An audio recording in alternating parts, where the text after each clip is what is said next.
It's been a very long time since I've made a video about reloading in my process. This one's going to go through 300 PRC, start to finish, how I do it. This brass has been fired 2 times. It's LAPUA brass. First thing I do is deprime the cases. I do this in my Dillon and Lee universal decapping die.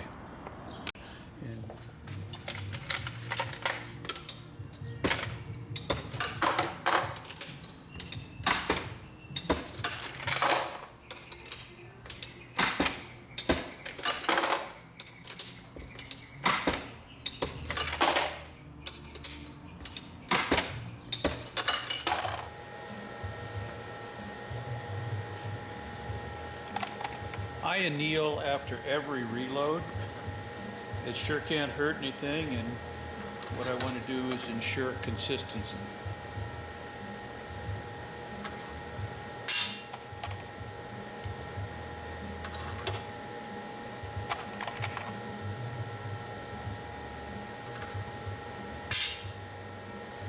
It's a pretty fast process.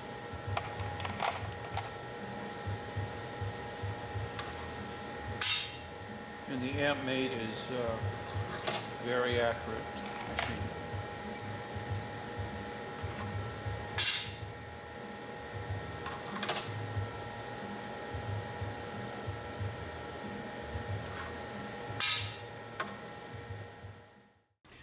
Well, the next step is to clean up the brass. I use steel pins and water. I like this because it cleans the brass inside and out. I use zip wax, 1 capful of zip wax, and about a half a teaspoonful of lemon shine, and it works pretty darn good for me. Well, the tumbler's pretty noisy, but it does an excellent job.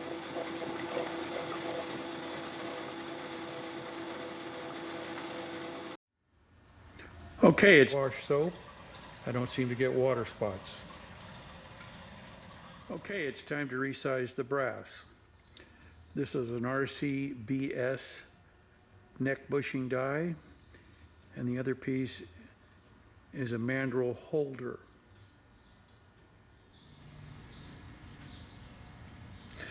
Okay, these cases have been neck turned inside and out till about 12.5 thousandths of an inch thickness. I use the L.E. Wilson case gauge along with their micrometer tool to determine neck setback. I like the Imperial sizing wax. It's easy to use, it comes off clean.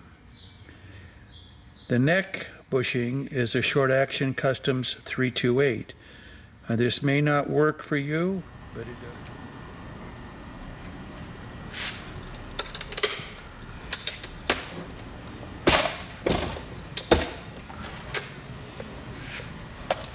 Well, to me,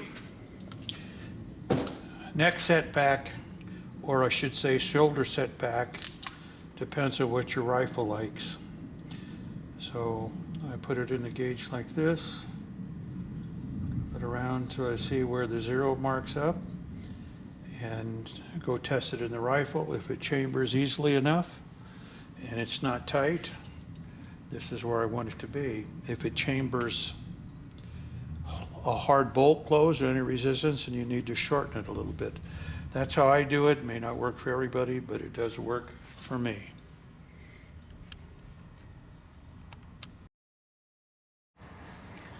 Well, next in the process is to clean the primer pockets, chamfer the inside, outside if it needs it, run them through a bronze brush once, and then through a nylon brush for 3 strokes.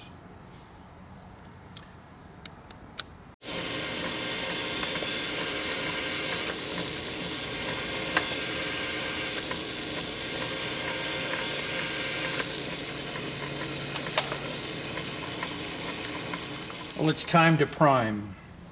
Okay, next we're going to blow the cartridges out or the brass out with an air hose.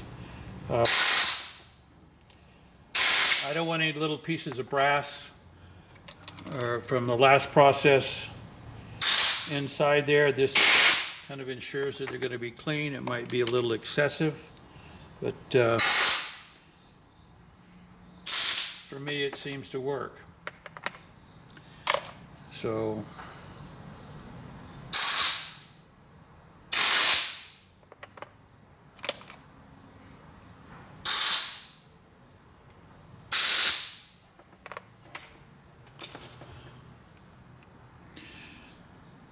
this is Neolube number 2. It's alcohol mixed with a very fine graphite. I use this to lubricate the necks before I go on to priming and finishing them. Just a little bit of dab and rub around the inside of the neck and put it in the block. They dry pretty quick. The time I get 10 or 12 of these done, the first ones are going to be completely dry. And may not be necessary, but some shooters I respect use this, and it seems to make a difference in their standard deviation.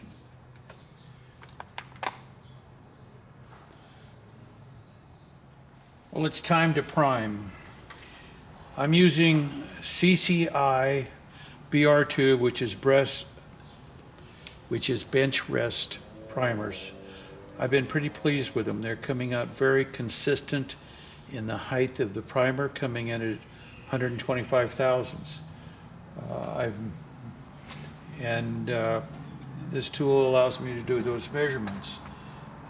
Now I've already zeroed it. If I stick this in here, it tells me that this pocket is 125 thousandths, 124.5 deep. So I'm going to want a little bit of primer crush on this. Now this is adjustable by 1/1000th of an inch by turning this dial, this red dial right here. And then you can check your work and to see how much crush you have, which is, let's just say 5/1000ths.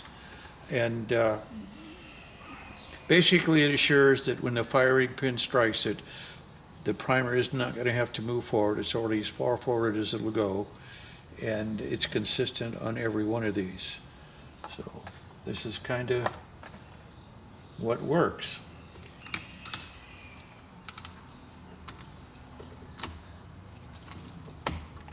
I don't necessarily check every one, but I do check a few to see what kind of crush that I'm getting on these.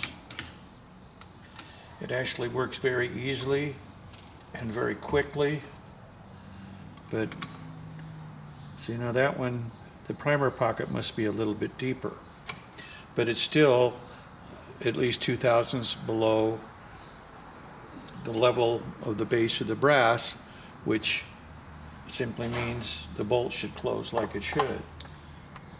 Well, it's time to do the final assembly on these loads. It's early in the morning, which is when I like to load because the air is still. I don't have to run any fans. So here it is.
Well, the graph shows the amount of pressure and distance that the ram moved to seat the bullets in the cases.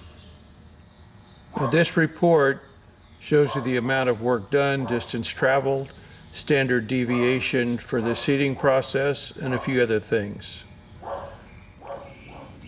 Very last step is to check the concentricity of all the rounds and make any corrections if necessary. Pretty simple process. Take the round, place it in the device, spin it, and see how much movement you have on the gauge. Now, this is telling me that this one is about 1/1000th of an inch out of round. So I move it to the high spot, give it a couple taps, and if you can see the pointer moves less than 1/2,000th of an inch. I call that as good as it gets. This one's at least 1/1000th, maybe 1/1000th and a half out.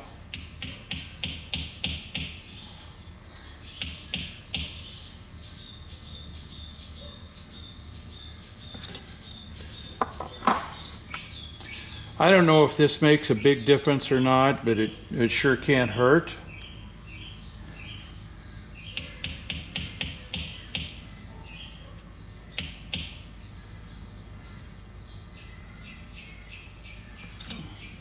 It's pretty simple, doesn't take a great deal of time or effort.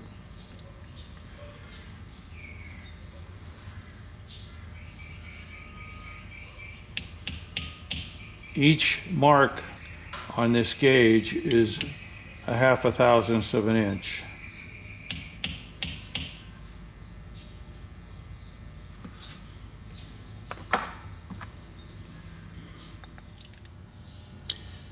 I reload 8 different cartridges, so it's imperative that I keep accurate records or I would really be lost. I maintain a barrel log for each rifle so that I know how many rounds has been through it. And I do a load sheet on every box of ammunition that I build. It includes all the information I need to make this cartridge again exactly like it was before. I also put a copy of the loading graph in it, basically showing me how close I was during the seating process. And then also I keep my targets in it, or a copy of my targets. Now, these are practices. I put in each, these go on an electronic target. I put on in each box, tells me what I did, how much the group was, stuff like that. And accurate records to me is about the only way to do things. Most of these were done at 100 meters.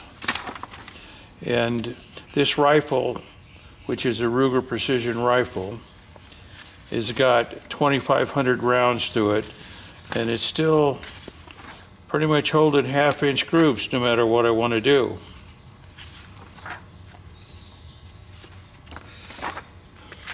I hope that you guys have enjoyed this video. In the comments below, I'll leave information about all the different equipment that I've used. And please feel free to leave any comments, suggestions, criticisms. I like to see what other people think. Thank you for your time watching this video.